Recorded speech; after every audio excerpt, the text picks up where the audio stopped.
Available now. Link below. The yeas are 273. The nays are 147. The bill is passed. Without objection, the motion to reconsider is laid on the table. In a staggering turn of events, 86 House Republicans have cast a vote that strikes at the very heart of our constitutional rights. This decision has far-reaching implications for every American citizen, and the consequences could be dire. As we peel back the layers of the story, we uncover a web of betrayal, abuse of power, and a blatant disregard for the principles that have long safeguarded our freedoms. The ramifications of this vote are so significant that even the most prominent figures in American politics are speaking out against it. In this special report, we'll take you on a journey through the shocking details, the unfolding drama, and the potential impact on our lives. You don't want to miss a single moment of this expose as we reveal the truth behind this unprecedented attack on our liberty, so stay tuned, because you won't believe where this story leads.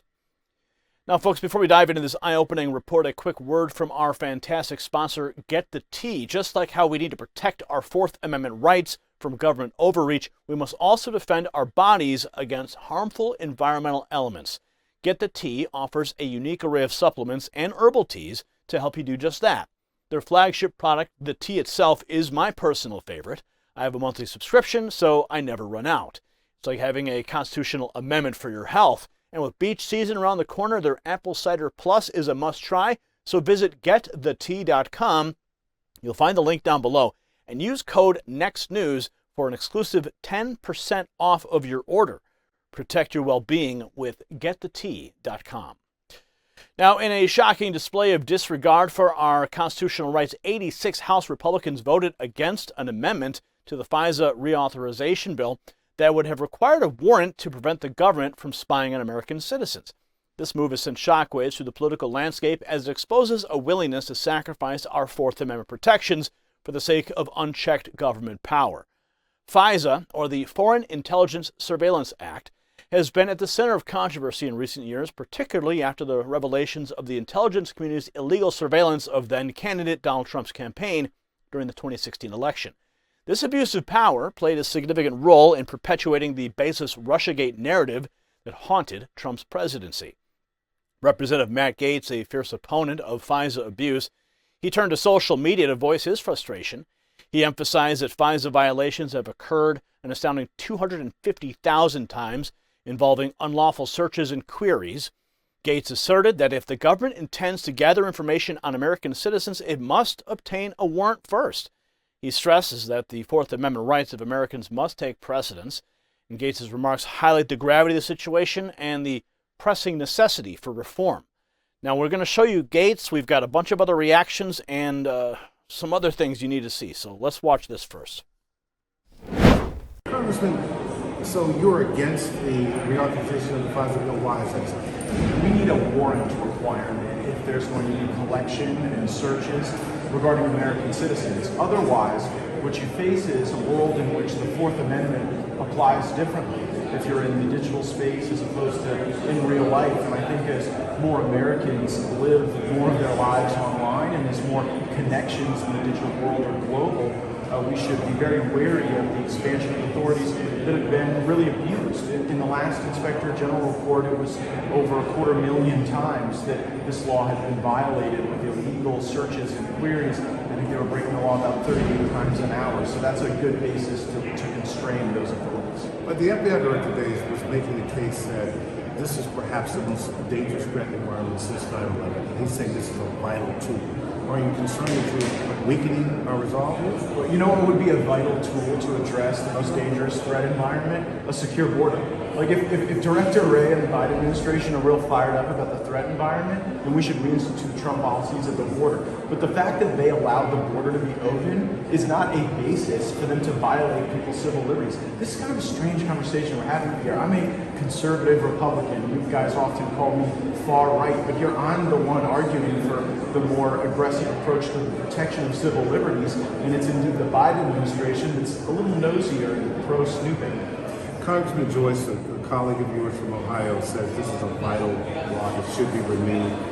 Have you talked to him about your concerns? He basically said, those of you who are opposing it don't understand the law. We know how many times it's been broken, And if any law has been broken over 250,000 times, I mean, in some of these violations of the law and the queries, FBI employees were searching for information on their neighbors or their former lovers or people involved in their personal lives. And I think that's just wrong. I think we have to have more checks against that, and a warrant requirement would create at least an additional review by a court to assure that there wouldn't be these really insane violations. Now, I don't want people to think that if this were to expire, that we would automatically go dark on the 20th of the month. When we did a short-term extension of FISA to continue these negotiations, the active cases were extended through the end of the year. So we've got a little time to work this out. These are complex intersections of national security and privacy, but I think the Fourth Amendment has to still reign supreme. Is it dead or will it get worked out? Oh, I think we're making a lot of progress. One of the main things was to talk about shortening the duration of the renewal from 5 years to 2 years. I think Donald Trump's going to be the next president, so that would give President Trump an at-bat to put his own stamp on FISA reforms. The previous version being considered just yesterday would have been a 5-year extension that would have functionally punted past a theoretical Trump administration. So, Congressman, you recall that he initially had some issues with it while he was president, but then ultimately was in favor of reauthorizing the bill. What changed? I think President Trump was the most famous victim of FISA. He was certainly the most significant victim of FISA, at least when you consider the context of a presidential contest. But I think President Trump took the counsel of a lot of national security leaders in his administration who talked about the vitality of the tool. And again, we're not saying that the tool ought to entirely go away in perpetuity. In this debate, our argument is that we want to make reforms as to the duration of the renewal and a warrant requirement if there is collection on Americans. This isn't a warrant for foreigners. This is where there's incidental collection on American citizens. There should be a warrant. That's great. Thanks. Now, Representative Lauren Boebert also addressed the issue, singling out the 86 Republicans who opposed the amendment. Through multiple social media posts, she accused the Uniparty of sanctioning the infringement of America's Fourth Amendment rights and permitting the surveillance of millions of citizens for an additional 2 years. And she commended Representative Anna Paulina Luna for initiating a further procedural vote to halt the bill's advancement. Watch. Well, after 86 Republicans betrayed you, the American people, today, saying that the federal government does not need a warrant to start a query or illegally spy on you or tap your phones or whatever they want to do, well, my girl, Congresswoman Anna Paulina Luna of Florida, forced a procedural vote on the overall bill for FISA, and now that bill cannot be sent to the Senate until we take another vote on the warrant amendment for FISA on Monday. That means we need you, the American people, putting pressure on these 86 Republicans who sold you out today all weekend long. Do not relent. We have your back here in Washington, D.C., but this weekend, we need you doing your part and making sure that your voice, we the people, are heard on this. Do not relent. Don't let up. Don't draw back. Now is the time to press in. We are winning on this issue. I agree with everything she's saying right there, but I really hope that she's not using a Snapchat filter. Now, even Trump, the presumptive Republican nominee for president, publicly opposed the bill, citing its illegal use against him and others during his 2016 campaign. His disapproval led to Republicans in the House voting down a procedural vote to advance the legislation for final passage. Now, the extent of FISA abuse is staggering. Charlie Kirk, in his efforts to uncover the truth, he found a report revealing the FBI abused FISA an astonishing 278,000 times in 2021 alone. That's the equivalent of 8 violations per FBI employee. Let's take a look at this brief clip when Fox News broke the story. Good evening. Welcome to Washington. I'm Brett Baer. Breaking tonight, new allegations that the FBI overstepped its authority in conducting investigations against American citizens. And not just a few times. We're talking in the hundreds of thousands of times. Of course, hundreds of thousands of times. Now, the stance taken by NSA's Jake Sullivan and the DOJ to amend FISA without adhering to the warrant process is a dangerous assault on our constitutional freedoms. By advocating for warrantless searches, they're setting a perilous precedent that could lead to unchecked surveillance of American citizens. Let's watch it from his own mouth. On FISA, there are a couple of amendments that are being considered. One of them would require a warrant for every query of lawfully collected data. If that were to pass and get into the bill, would the president veto that bill? So I'm not in a position to stand here today and make veto threats on behalf of the president. Those are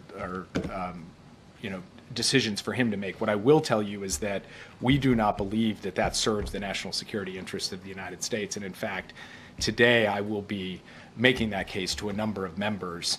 Okay, there's about 23 seconds left. It doesn't serve the national security interests of the country. Okay, sure. What about the constitutional interests of the country? How about, can we start there at least? This is the mindset of these people. That the warrant requirement as conceived is not the best way actually to ensure the protection of the personal privacy of Americans. There are a number of other elements of the bill that we have supported that would reform and update FISA to protect the civil liberties of Americans. But a warrant requirement from our perspective would go too far in undermining the very purpose of FISA, and frankly it would put victims at risk. A warrant would put people at risk. The warrant is there to protect people, to protect the American citizens. What he's talking about there is an absolute and direct violation of the Constitution. These are your swamp dwellers in Washington. Now, back in December last year, Representative Andy Biggs, he called to attention the disinformation campaign surrounding the bill, highlighting the intelligence community's attempt to mislead and exert undue influence over Congress. Let's take a flashback look at that moment. Need for reform. But the FBI and intelligence agencies have tried to scare Congress. They're trying to convince, who runs a better disinformation campaign than the intelligence community? And they're running one on this bill. They are trying to dissuade people and misrepresent what this bill does. Now, Biggs' account of the FBI's intrusive surveillance tactics include improper searches and queries of U.S. citizens, and it paints a troubling picture of the need for stringent checks and balances in our surveillance law. Now, let's take a look at another clip from that moment, a little bit longer one now. FISA was enacted in 1979 in response to the revelation that the federal government had seriously abused its intelligence authorities and violated Americans' civil liberties through warrantless surveillances. Unfortunately, the federal government has similarly abused FISA and continues to use its broad powers to improperly spy on American citizens. Whether it was FBI Director Wray telling Congress that we should not, quote, lose any sleep over FISA applications, or former Director Comey calling FISA a top-tier FBI program, the government has insisted that we should not worry about warrantless surveillance. However, as we've seen in recent years, the intelligence community and the FBI have repeatedly fallen short of respecting the civil liberties of Americans. Department of Justice Inspector General Michael Horowitz has released several reports showing how the FBI violated its authorities and improperly spied on Americans. Inspector General Horowitz's audits and investigations found that the FBI was plagued by, quote, systemic noncompliance, close quote, with its internal procedures designed to ensure accuracy. Special Counsel John Durham released a report earlier this year on the FBI's Crossfire Hurricane investigation, where he not only bolstered IG Horowitz's findings, but also found that political and confirmation bias led the FBI to actually lie to the FISC court in order to improperly spy on the Trump campaign. So when I say FISC, that's referring to FISA court. The government has taken a tool designed to collect foreign intelligence and prevent terrorist attacks and has used it as a domestic spy apparatus.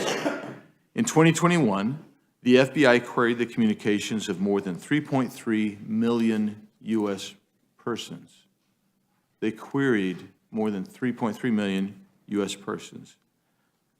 In 2022, the FBI was still conducting hundreds of U.S. persons' queries per day.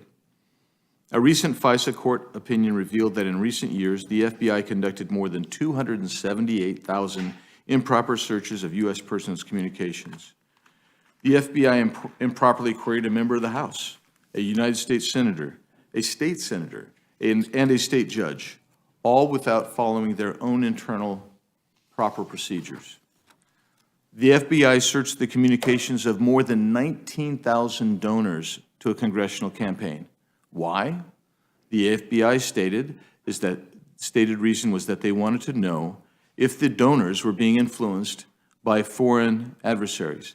And on that point, I will come back to that point, and I want you to remember that rationale. We have to look at the U.S. persons illegally because we want to determine whether they were influenced by foreign adversaries. If you got value from this report, tap subscribe. My final thought is next. In this pivotal moment, we must condemn the spineless members of the GOP. You can see their names right there. Those who chose to betray the very principles they claim to uphold. By voting to abuse the Constitution and allow warrantless surveillance, they've demonstrated a flagrant disregard for the rights and freedoms that form the bedrock of our republic. However, amidst the darkness, there are glimmers of hope. We must praise the tireless efforts of those like Representative Matt Gaetz and Lauren Boebert and Anna Paulina Luna, who are working diligently to stop this egregious abuse of power. Their unwavering commitment to defending the Fourth Amendment serves as a beacon of light in these troubled times.